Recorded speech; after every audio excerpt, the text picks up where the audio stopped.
আজ আমি আপনাদের সম্মুখে উপস্থিত হয়েছি। আপনারা জানেন, গত কয়েকদিন যাবৎ আমরা যেসব দাবি দেওয়া উত্থাপন করেছি সেই বিষয়ে আপনাদের মাধ্যমে দেশবাসী তথা সরকারের গুরুত্ব করার জন্য আজকে আমি আপনাদেরকে ডেকেছি এবং আপনাদের সঙ্গে আজকে আমি মত বিনিময় করব। আমাদের মূল দাবি হচ্ছে সিলেট ঢাকা এই মহাসড়ক আজকে প্রায় 17 থেকে 18 বছর এই রাস্তা 4 লাইন 6 লাইন এইসব শুনতে শুনতে বিগত উন্নয়নের মহাসড়কে আমরা অনেক আশা অনেক আকাঙ্ক্ষা নিয়ে আমরা সেই প্রত্যাশা নিয়ে আমরা বসেছিলাম যে আমাদের রাস্তা 4 লাইনের রাস্তা অথবা 6 লাইনের রাস্তা ইতিমধ্যে সম্পন্ন হবে। কিন্তু আমরা দেখলাম হওয়া তো দূরের কথা, এটা নিয়ে নানান ধরনের টানবাহানা চলছে। কখনো জমি অধিগ্রহণ, কখনো ঠিকাদারি প্রতিষ্ঠানের সঙ্গে, কখনো প্রাকৃতিক দুর্যোগ, কখনো ডিজাইন পরিবর্তনের ব্যাপার। এইসব করতে হতে এখন এমন একটি পর্যায়ে দাঁড়িয়েছে, আমরা বিগত দেশনেত্রী বেগম খালেদা জিয়ার সরকারের সময় সাবেক অর্থ পরিকল্পনা মন্ত্রী এম সাইফুর রহমান যে 2 লাইনের যে রাস্তাটা করেছিলেন, আমার মনে হয় আপনারাও সবাই অবগত আছেন। সেই 2 লাইনের রাস্তা দিয়ে আমরা 3 থেকে 4 ঘন্টার মধ্যে ঢাকা থেকে সিলেট আসতে পেরেছি, সিলেট থেকে ঢাকায় যেতে পেরেছি। কিন্তু বর্তমানে সিলেট ঢাকা সিলেট যেতে গেলে কোনো কোনো ক্ষেত্রে 15 থেকে 20 ঘন্টা পর্যন্ত সময় লাগে। আমরা বারবার একটা বড় রাস্তা করতে গেলে, এই ধরনের হাইওয়ে রাস্তা করতে গেলে আমরা দেখেছি একটা কালভার্ট করলেও একটা বাইপাস, একটা সড়ক রাখা হয়। আমার প্রশ্ন হলো যে সিলেটে ঢাকা সিলেট যে অরিজিনাল যে রাস্তার সড়কটা ছিল সেটা যদি যুগোপযোগী করে মেনটেনেন্স করে রাখা হতো তাহলে আমাদের আজকের এই দুরবস্থা হতো না। ওনাদের এক্সটেনশন যেটা, এটা পরে ধারাবাহিকভাবে করলেও কোনো অসুবিধা হতো, আমাদের একটা যোগাযোগের ব্যবস্থাটা থাকতো। কিন্তু এটা ওনারা কেন যে করতেছেন না তা আমরা জানি। তাই আমরা আগামী 12 তারিখ যে আলটিমেটাম দেব, 15 দিনের আলটিমেটাম দেওয়া হবে সম্মিলিত সভায়। এটা সিলেটবাসীর সকলের প্রাণের দাবি। আমাদের যোগাযোগ ব্যবস্থার এই পরিণতি হওয়ার কারণে শুধু যে আমরা 15 ঘন্টা যাওয়া আসা নিয়ে এটা নয়, এটাতে অর্থনৈতিকভাবেও আমরা অনেক ক্ষতিগ্রস্ত হচ্ছি।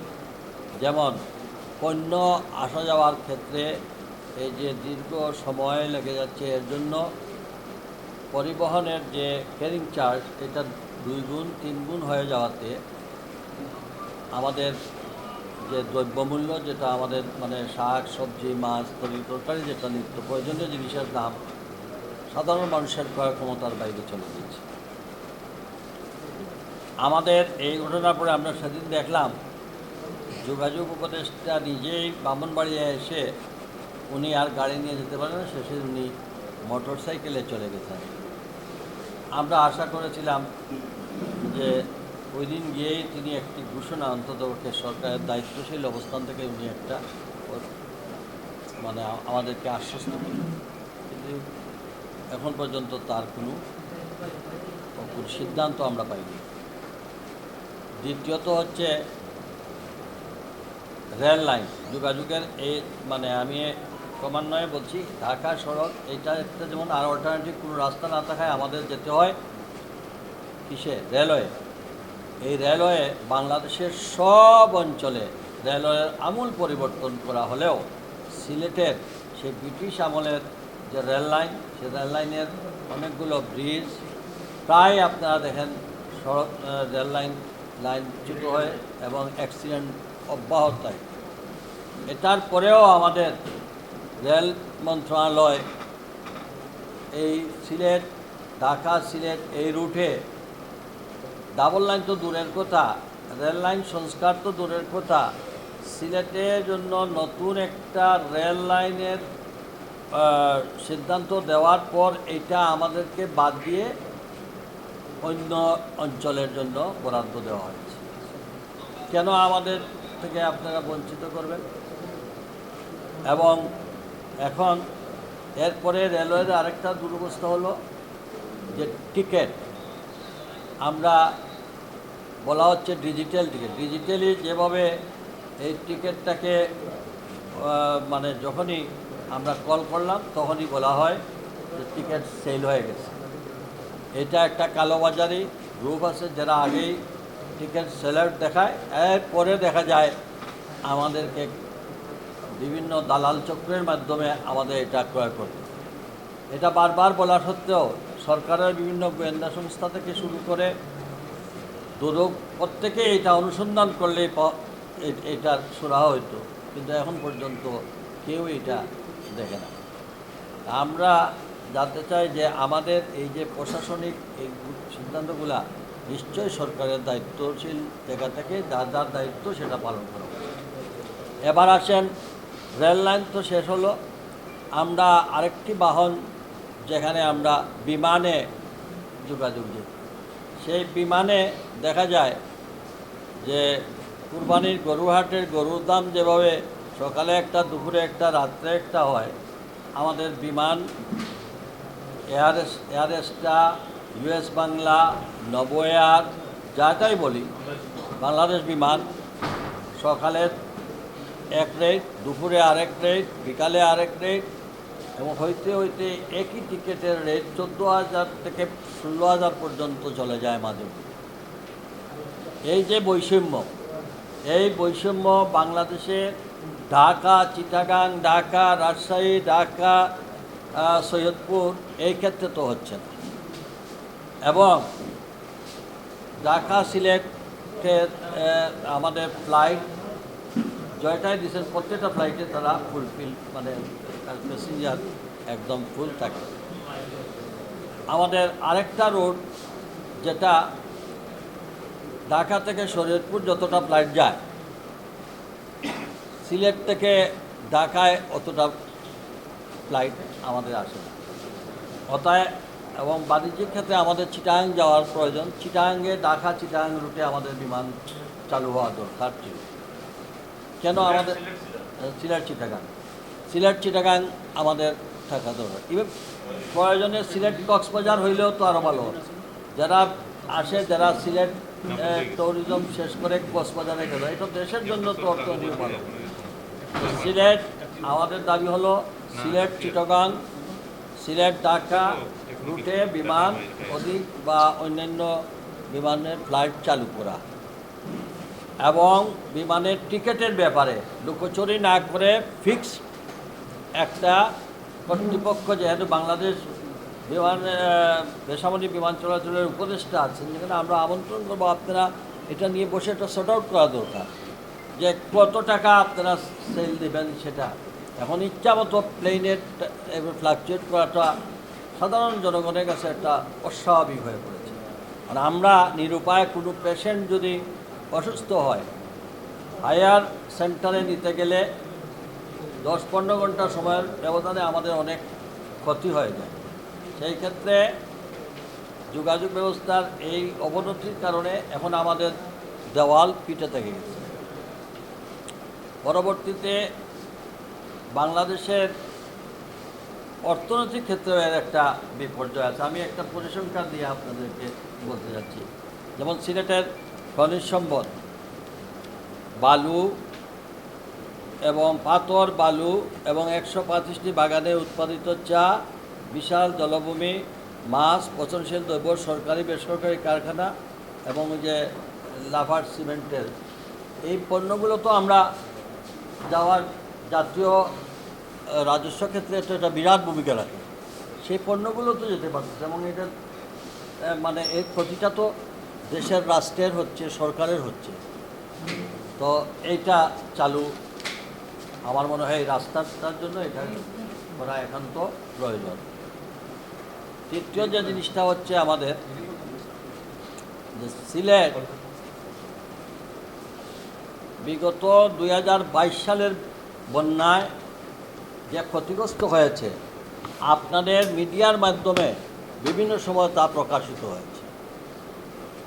বাংলাদেশের 5টি বিভাগে যদি একই প্রজেক্টের আওতায় 5টি বিভাগের সঙ্গে সিলেট বিভাগও ছিল, কিন্তু 4টি বিভাগের প্রজেক্ট পাস হয়ে কাজ সমাপ্তির পথে।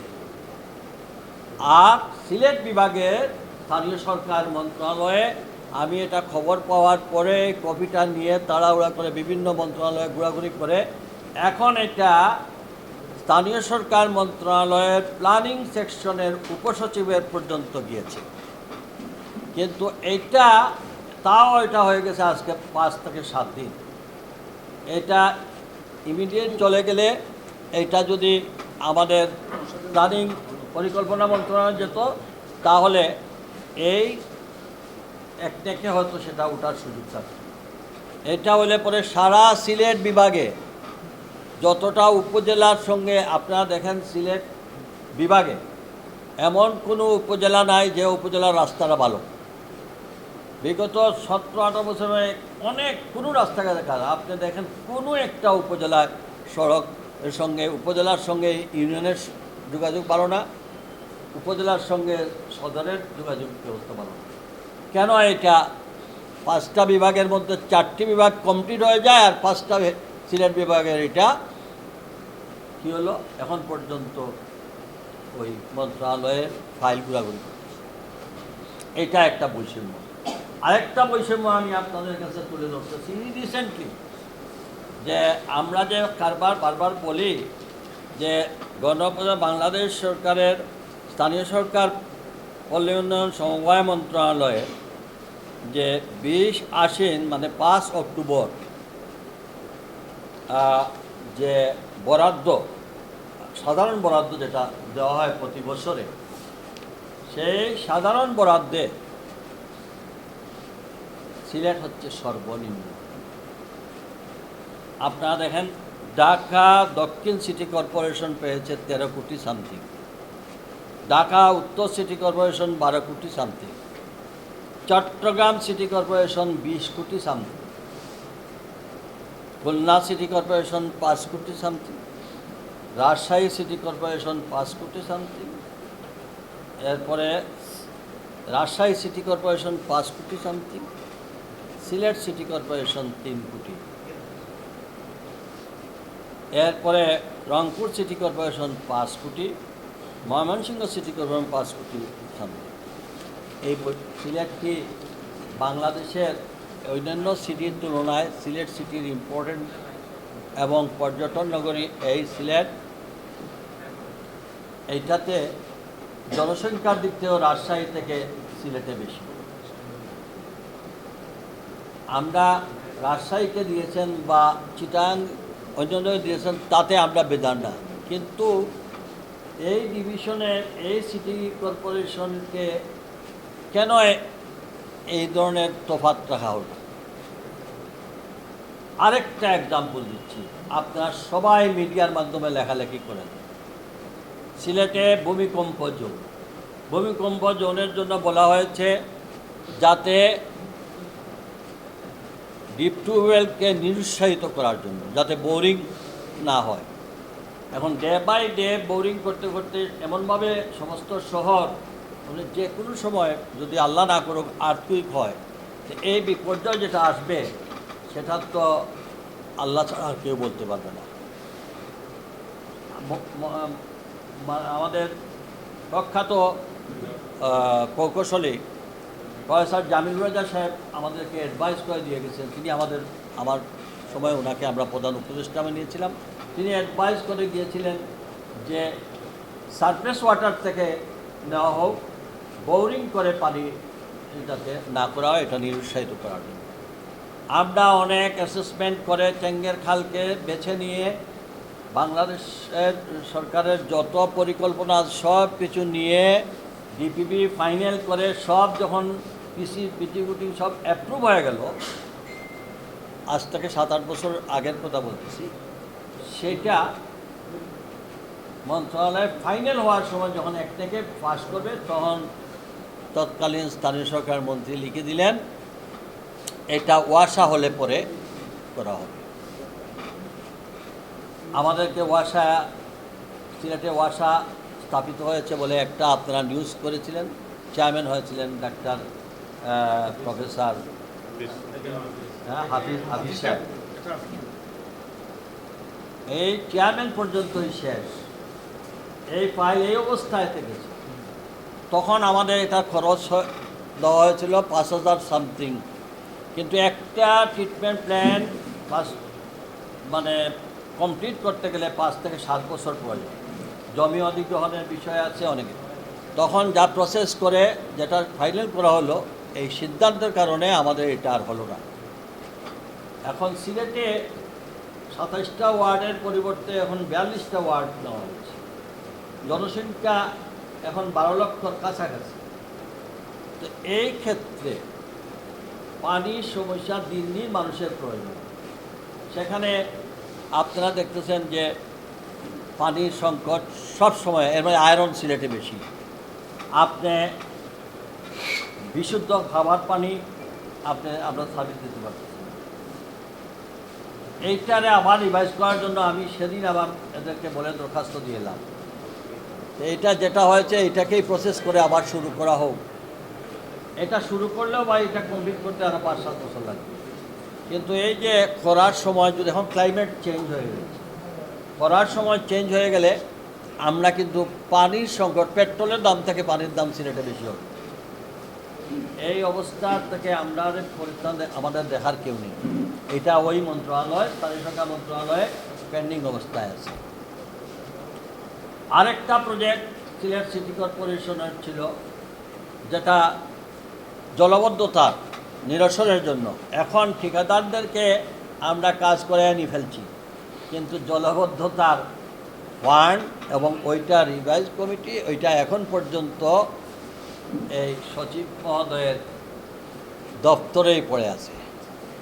মানে এটা যদি ফার্স্ট না হয়, তাহলে এই যে এক্সটেনশন সিটি যেটা হয়েছে নতুন, এই সিটিগুলোর তো কোনো বেনিফিট পাওয়া যাবে। অথচ তাদের কাছ থেকে কিন্তু ট্যাক্স তোলা আরম্ভ হয়ে গেছে। তাদের পারমিশন নিতে, আপনার বাড়ি বানাতে গেলে পারমিশনের ফিস নেওয়া হচ্ছে। তারা সরকারকে সরকারের সমস্ত রাজস্ব দিচ্ছেন, কিন্তু তারা সাধারণ যে সেবা যেটা পাওয়ার সেটা পাচ্ছেন না। এটা হলো আপনার এক্সটেনশন। এবার আসুন, এইভাবে মানে প্রতিটা ক্ষেত্রে আমাদের যে বিদ্যুতের লোডশেডিংয়ের কারণে দুটো বিষয়। একটা হচ্ছে লোডশেডিংয়ের কারণে তো আমাদের বড় ক্ষতি হইতেছে। আরেকটা হচ্ছে এই লোডশেডিং যখন যে এলাকায় হয়ে থাকে, ওই এলাকার যে পাম্প প্রোডাকশন টিউবওয়েল যেটা পানি উৎপাদন করে, সেটা তখন বন্ধ হয়ে যায়। যখন বিদ্যুৎ চালু হয়, তখন এটাকে চালু করতে 2 ঘন্টা সময় লাগে। তাহলে মানুষ ততক্ষণে কিন্তু পানি পায় না, তখন মানুষ ক্ষিপ্ত হয়। আমার কথা হলো, আমরা কত মেগাওয়াট বিদ্যুৎ উৎপাদন করি আর আমাদের কত মেগাওয়াট বিদ্যুৎ প্রয়োজন, সেই ক্ষেত্রে তো আমরা আমাদের অগ্রাধিকার ছিল। ওইটা তো দূরের কথা, যেটুকু পাই সেটার মধ্যে আবার লোডশেডিং করে নেওয়া হচ্ছে। এই অঞ্চলে আমরা গ্যাস আমাদের অঞ্চল থেকে উৎপাদন করা হয়। ন্যাশনাল গ্রিডে অসুবিধা নেই, এটা তো জাতীয় পর্যায়ে যাবেই।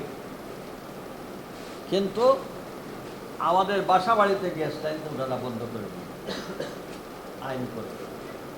ওই ইন্ডাস্ট্রিয়ালিস্ট এদের জন্য, শিল্পপতিদের জন্য। একটা দেশের শিল্প কারখানা বৃদ্ধি হলে আমাদের কর্মসংস্থান, আমাদের কোনো আপত্তি নেই। কিন্তু কত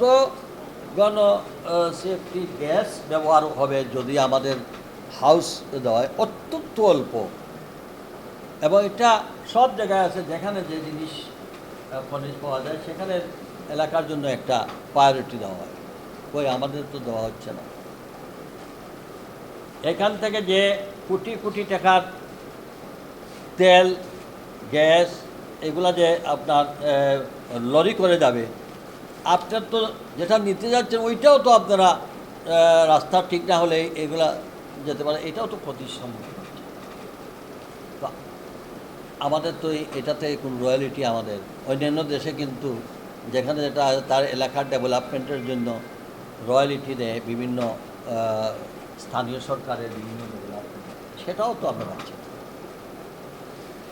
আমাদের সঙ্গে চিটাগাংয়ের যে যোগসূত্র যেটা, আমাদের একটা রোড হলে আমরা সব জেলায় যেতে পারি, ঢাকা সিলেটে। রেলে আমাদের যদি যে সুবিধা আছে সেই সুবিধাটা যদি হয়তো, এবং প্লেনের সুবিধাটা হইতো চিটাগাংয়ের সঙ্গে যদি আমাদের, তাহলে আমাদের বাণিজ্য ক্ষেত্রেও আমাদের অনেক, এই সব মিলিয়ে আমার আপনাদের সামনে উপস্থাপন করলাম। এবং আমি মনে করি এগুলো আপনাদের সবাই, আমাদের প্রধান উপদেষ্টা আজকে 1 বছরের উপর হয়ে গেল। এদেশের যে কোনো সরকার প্রধান হইলে অন্তত একবার হইলেও পূর্ণভূমি হযরত শাহজালাল শাহপুরাণের মাজার জিয়ারত করে। কিন্তু এই সরকার আসার পরে, অন্তর্বর্তীকালীন সরকার আসার পরে একদিনের জন্য সিলেটে আসে না। আমি দয়া করে মাননীয় প্রধান উপদেষ্টাকে আমন্ত্রণ জানাবো আপনাদের মাধ্যমে, আমরা কি অবস্থায় আছি, প্লেনে না আসে যদি দয়া করে রোডে অথবা ট্রেনে আসেন, তাহলে আমার মনে হয় তার বিচক্ষণতা দিয়ে তিনি সিদ্ধান্ত দিতে পারবেন এখানে রাস্তা হওয়া উচিত কি উচিত না। আমাদের যোগাযোগ উপদেষ্টা তিনি যদি ব্রাহ্মণবাড়িয়া থেকে এসে ফিরে গেলেন, তাহলে একটু কষ্ট করে, জনগণ তো আমরা 15 ঘন্টায় যাই, আপনার তো পুলিশ আছে, সব ধরনের সব কিছু আছে, দয়া করে আপনার আরও উপদেষ্টাদেরকে নিয়ে একটু সিলেটে আসেন, বিমানে না আসে দয়া করে আপনি ট্রেনে কিংবা রোডে আসলে আমি আপনাকেও দাওয়াত করতেছি, আপনাদের টিমকে নিয়ে আসেন। তাহলে আমাদের যে দাবিগুলা, এটা যৌক্তিক কি যৌক্তিক না সেটা আপনারা বলুন। বিদ্যুতের উপদেষ্টাকে মহাদেরকে বলবো, কেন আমরা এই বিপদ থেকে মুক্তি পাবো না, এ বিষয়ে ওনাদের স্বর্ণাপন্ন, আপনারা আসেন, দেখে যান। যাই হোক, আমি আর বক্তব্য দীর্ঘায়িত করতে যাচ্ছি না। আমরা নলমেল করছে এখানে দল মত ধর্ম বর্ণ নির্বিশেষে, এবং আমরা এই বৃহত্তর সিলেটে, আমাদের সিলেট অঞ্চলে চাকরির সুবাদে হোক আর সেটেলডে হোক, অন্যান্য জেলার যারা সিলেটে বসবাসরত তারা সহ সবাই আমরা এক কথার মধ্যে এই এলাকার এই রাস্তাঘাটের উন্নয়ন মানে দেশের উন্নয়ন, এটা একটা অর্থনৈতিক জোন হিসাবে আমাদের। আর যদি সরকার চিটাগাংয়ে হইলে আমরা বেদার না, আমরা অত্যন্ত খুশি, বাণিজ্য কেন্দ্র আরও সুন্দর হোক, আরও মহাসড়ক হোক।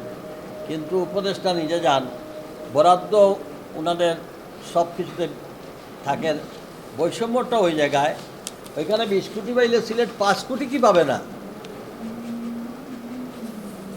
এখন আমি আপনাদের মাধ্যমে দেশবাসী তথা আমাদের বিভিন্ন অর্গানাইজেশন আছে, যেমন ঢাকায় বসবাসরত জালালাবাদ অ্যাসোসিয়েশন, খালি বৎসরে পিকনিক করলে হবে না, অনুরোধ করব আমাদের জন্য কথা বলুন। আপনারা ঢাকায় বসবাসরত অনেক বড় বড় কর্মকর্তারা আছেন, আপনাদের একটা আওয়াজে একদিন জালালাবাদ অ্যাসোসিয়েশন যদি ঢাকায় মানববন্ধনে বসেন, আপনারা অনেক রিটায়ার্ড সচিব থেকে আরম্ভ করে আপনাদের যে হাই প্রোফাইল আছে, তাহলে মানুষ বুঝতে পারবে যে সিলেটের ডিমান্ডটা কী। আপনার যদি বিশ্বাস না হয়, জালালাবাদ অ্যাসোসিয়েশন নেতৃবৃন্দ একটা পিকনিকের জন্য একটা আসেন ঢাকা থেকে সিলেট বাই রোডে, দয়া করে সিলেটের সন্তান হইলে, বৃহত্তর সিলেটের সন্তান হলে আপনারা প্রতিবাদ করুন ঢাকায় জালালাবাদ অ্যাসোসিয়েশনের পক্ষ থেকে। আমি এটা আহ্বান করব নগরবাসীকে। বিদেশে আমাদের গেলেই, আমেরিকা, আমাদের লন্ডনে, আমাদের সব জায়গায় সব কিছুতে আপনারা সহযোগিতা করেন প্রবাসীরা, এবং সবচেয়ে এগিয়ে আসেন। এই যে দুরবস্থার কথা, আপনারা তো বিভিন্ন সদর কমিটি আছে, জেলা, আপনারাও সেটা যদি এখন আমাদের যেহেতু আমাদের বলার কেউ নেই, আপনারা যদি সবাই এটা রেজ করেন, তাহলে হয়তো সরকারের টনক লড়বে। আমি আহ্বান করব প্রবাসে যত ধরনের বৃহত্তর সিলেটের যত অর্গানাইজেশন আছে, আপনারা এটা নিয়ে ঝাঁপিয়ে পড়ুন। এটা আপনার আমার সকলের, এটা এই ডিমান্ড। তখন আমাদের এটার প্রতি যদি এগিয়ে না আসেন, কিসের আপনাদের সামাজিক সংগঠন দায়বদ্ধতা? আমি হুজুরদেরকেও বলবো, আপনারা মসজিদে খুতবায় খালি ওয়াজ করলে হবে না। এই এটা সদগায়ে জারিয়া। আপনারাও আপনাদের জুম্মার নামাজে খুতবার আগে আপনারাও এটা প্রচার করেন। শুধু মুসলমান না, বৌদ্ধ, খ্রিস্টান, সনাতন ধর্মের আপনারাও এই দেশের সন্তান হিসাবে আপনারাও সবাই যার যার অবস্থান থেকে প্রতিবাদ। আমি আশা করেছিলাম আমাদের স্কুল কলেজের ছাত্ররা, তাদের প্রতি আহ্বান করব, তোমরা যেভাবে 14 জুলাই আগস্টে যেভাবে বিপ্লবীকে ফ্যাসিজমকে পরাজিত করেছ, এই বিভাগের সন্তান হিসাবে তোমরা যেখানে পারো এইটার প্রতিবাদ করো। এবং আজকে আপনাদের মাধ্যমে দেশে বিদেশে যারা আছেন প্রত্যেকটা সেক্টর থেকে এটার প্রতিবাদ করা হোক। এটা আমাদের সকলের মৌলিক অধিকার। আমরা এটার জন্য আমি সবার প্রতি আহ্বান করব। একই সাথে আহ্বান করব, আগামী 12 তারিখ সকাল 11টায় কোর্ট পয়েন্টে প্রত্যেকের ব্যানার সম্মিলিতভাবে আদালত মোড়ে হাজির হবেন। 1 ঘন্টার প্রতিবাদ, এটা হচ্ছে প্রতীকী প্রতিবাদ। এই প্রতীকী প্রতিবাদে আমাদের পরিবহন সেক্টর, আমাদের ব্যবসায়ী সেক্টর, আমাদের চেম্বার অফ কমার্স সবে সম্মিলিতভাবে তারা আমাদেরকে ঘোষণা দিয়ে গেছেন যে 11টা বাজার সাথে সাথে তারা যে অবস্থায় থাকবেন 12টা পর্যন্ত সকল দোকানপাট এবং গাড়ি পরিবহন সব 1 ঘন্টার জন্য তারা আমাদেরকে আশ্বস্ত করেছেন যে 1 ঘন্টার জন্য তারা প্রতীকী এই সমর্থনে তারা বন্ধ রাখবেন। আমি বিমান কর্তৃপক্ষকে বলবো, অনতি বিলম্বে 1 সপ্তাহ সময় দেওয়া গেল। টোটাল 15 দিন। এই 15 দিনের মধ্যে বিমানের ভাড়া নির্ধারণ করেন। রেল কর্তৃপক্ষ রেলের টিকিট সহ রেল লাইনের কম্পার্টমেন্টগুলা বাড়ায় দেন। নতুন রেল যেটা দেওয়া হয়েছিল সেটা চালু করার ব্যবস্থা করেন। সড়ক ও জনপথ বিভাগ তাদের আমাদের মূল যে রাস্তা ছিল অরিজিন, এই রাস্তাটাকে আপাতত যুগোপযোগী করে আমাদের যাতায়াতের ব্যবস্থা করে দেন। এই প্রত্যাশা রেখে আমি সবাইকে এই আন্দোলনে, এটা আন্দোলন না, এটা আমাদের মৌলিক অধিকার। এই আন্দোলন এই অর্থে যে সরকারের যারা আছেন নিরপেক্ষ, আমি সরকার প্রধানকে বলবো, আপনি মেহরবানি করে পূর্ণভূমি সিলেটের মাজার জিয়ারতে অন্তত আসেন। এটা কিন্তু এই প্রথম কোনো রাষ্ট্রপ্রধান দায়িত্ব নেওয়ার পরে সিলেটে আসেন নাই, এটা মনে হয় বাংলাদেশে নজির, এটা প্রথম। আমরা আশা করব পূর্ণভূমি সিলেটে প্রধান উপদেষ্টা সহ তার সংশ্লিষ্ট উপদেষ্টারা অন্ততপক্ষে আল্লাহর অলির দরবারে এসে আমাদেরকে উনি দেশবাসীকে ধন্যবাদ, সবাইকে ধন্যবাদ। আসসালামু আলাইকুম। হ্যাঁ বলো।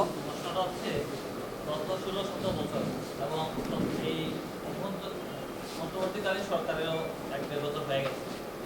এই যে দীর্ঘ 1 বছর কয়েকদিন হয়ে গেল, সিলেট সড়ক যোগাযোগের দিক থেকে অবহেলিত। সিলেট ভালো রেল যোগাযোগ নাই। বিমানে 10-12 হাজার টাকা সিলেট থেকে ঢাকা থেকে। এই যে বারবার অবহেলিত হচ্ছে, সিলেটকে বলা হয় পর্যটন নগরী, সিলেটকে বলা হয় রেমিটেন্সের নগরী। এই সিলেটকে কেন অবহেলা করা হচ্ছে? এখানে আসলে আপনারা যারা সিনিয়র অফিসাররা আছেন, এই অবহেলার কারণ কি দেখেন? আমি যেটা আমাদের ঐক্যটা হইল সত্যি বলে, আমাদের মধ্যে যদি ঐক্যবদ্ধভাবে আমরা সচেতন থেকে তাই সবাই মিলে প্রতিবাদ করতাম বা সবাই সচেতন থাকতাম, তাহলে হয়তো এত ডিলে হইত না। আর একটা মূল কারণ, আমাদের সিভিল সার্ভিসে আমাদের লোকজন নাই, আমাদের উপদেষ্টা মণ্ডলী তো আমাদের সেই ধরনের কোনো রিপ্রেজেন্টেটিভ নাই।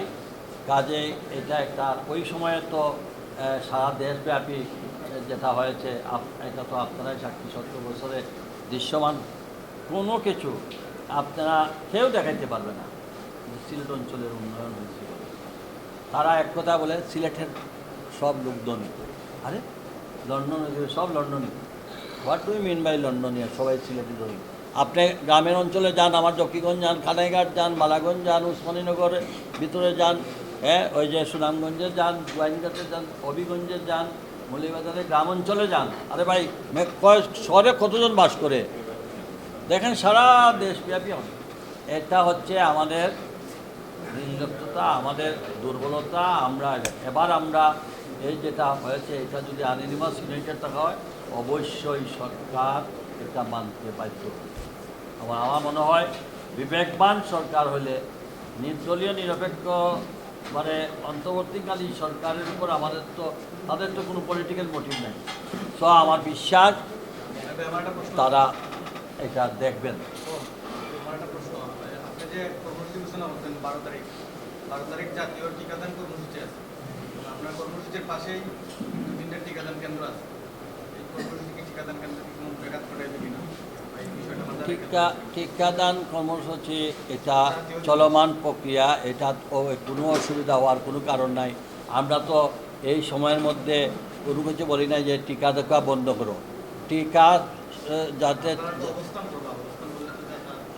আমরা অবস্থান করলে কি হইল, খালি এই তো নতুন ইস্যু নাক বাইর করে আমাদের কীভাবে সহযোগিতা করা যায় টিকাদানের। আমাদের দ্বারা যদি কোনো অসুবিধা হয়ে থাকে আমরা এটা ব্যবস্থা নেব। আমরা তো কোনো অসুবিধা করতেছি না, টিকার প্রক্রিয়া যাবে। এইটা আমার মনে হয় হ্যাঁ তো যায় না তো স্কুলে, তারা তো স্কুলের ভিতরে দিত, আমরা 1 ঘন্টার জন্য। আচ্ছা, আরেকটা বিষয় এটা হইল গিয়া, আপনি তো নগরকার যোগাযোগ ব্যবস্থার দাবি জানাইছেন, কিন্তু শিক্ষা এবং স্বাস্থ্যের দিকে যে সিলেট কি পরিমাণ পিছাইয়া আছে সেই দিকটা তো আপনি আড়ালে রাখিছেন। এর আগে আপনাকেও ইন্টারভিউ দিয়েছিলাম, আপনাদের অনেকে দিয়েছি যে সিলেট বিভাগে 500 প্রাইমারি সেকশনে 526টা শিক্ষকের পদ শূন্য রেখে আবার আমাদের বলেন আমাদের শিক্ষার মান এত নিম্নে, যেখানে সরকার 526টা পোস্ট ফিল আপ করতে পারতেছে না প্রাইমারি সেকশনে। প্রাইমারি সেকশনে যদি এই অবস্থা হয়, আমি সেকেন্ডারি সেকশনে বা হায়ার এডুকেশনের কী অবস্থা আপনারাই ভেবে নেন। না, এখানে আরেকটা বিষয় আছে যে সিলেটের অধিকাংশ শিক্ষক দেখা গেছে ময়মনসিংহ জেলার, অধিকাংশ শিক্ষক যাদের পোস্টিং দেওয়া হয় ময়মনসিংহ থেকে, এবং তারা যখন আসার পরে তারা কিন্তু আবার ময়মনসিংহ চলে যান। তো সেক্ষেত্রে আসলে এটাকে কিভাবে করলে সেটা এই শিক্ষার মানটা ডেভেলপ হবে, আমি ময়মনসিংহ থেকে আসুক, না হলে জগন্নাথপুর থেকে আসুক, না হলে বরিশাল থেকে আসুক, যারা এইটার সঙ্গে যারা এই নিয়োগ দেন, নিয়োগের সময় তারা একটা কথা ছিল যে লোকাল কোটা বেসিস তাকে এখানে স্থায়ীভাবে বসবাস প্রাইমারি স্কুলের ব্যাপারে আমি যতটুকু জানি যে স্থানীয় ভিত্তিকে এই চেঞ্জিং না হওয়ার জন্য চাকরি ক্ষেত্রে তারা দরখাস্ত পূর্ব শর্ত দেওয়া হয় যে আমি এখানে চাকরি পাইলে এখান থেকে বদলির জন্য আবেদন করবো না, এটা গ্রান্ট হইবে না, তোমার কোনো বদলি হবে না। তো কীভাবে, এটা তো আপনি শিক্ষা মন্ত্রণালয়ের ডিজি সাহেবকে এই প্রশ্ন করা উচিত ছিল। শিক্ষা ওনাকে জিজ্ঞেস করা যে কীভাবে এরা একটা অঞ্চলের লোক এখানে আসে, আবার এখানে চাকরি নিয়ে আবার অন্য ট্রান্সফার হয়। আইন যদি বিধিবিধান যদি এক একজনের জন্য এক একটা হতে তো পারে না। আপনি জানেন একটা প্রাইমারি স্কুলের টিচার ট্রান্সফারের জন্য তারা বলবেন এটা বিধি বহির্ভূত, এটা হবে না। তা আপনি যেটা বললেন এটা তো সাংঘর্ষিক। আচ্ছা, চিকিৎসকদের ক্ষেত্রে যেটা দেখা গেছে,